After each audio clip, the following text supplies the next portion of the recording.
Ben Stokes, ये नाम सुनते ही बल्ले से उनकी आतिशी पारी याद आ जाती है। वो एक शानदार ऑलराउंडर हैं। उन्होंने कई मौकों पर इस बात को साबित किया है।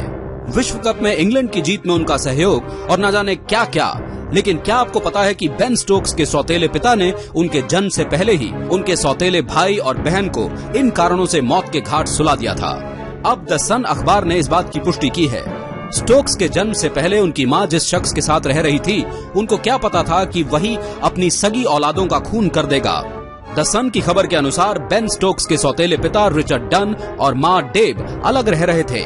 दोनों के बीच कुछ विवाद था, जिसका शिकार स्टोक्स के सौतेले भाई और बहन बन गए।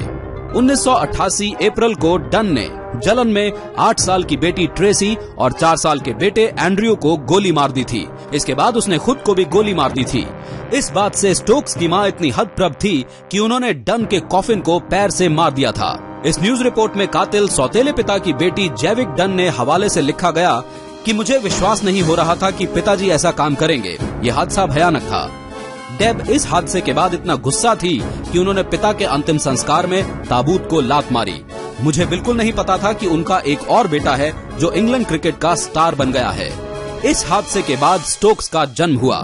बेन स्टोक्स के जन्म से पहले ही उनके भाई बहन की पिता ने कर दी थी हत्या। जाने क्या थी वजह। इस पूरी घटना के बाद स्टोक्स की मां ने न्यूजीलैंड के रग्बी के खिलाड़ी जेरार्ड स्टोक्स से शादी कर ली थी।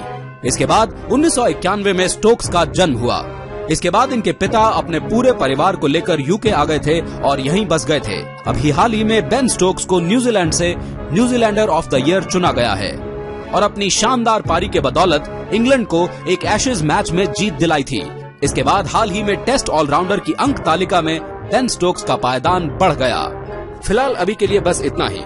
अगर आपको ये वीडियो पसंद आया हो तो इस वीडियो पर लाइक का बटन जरूर दबाएं और इस चैनल को सब्सक्राइब करना ना भूलें।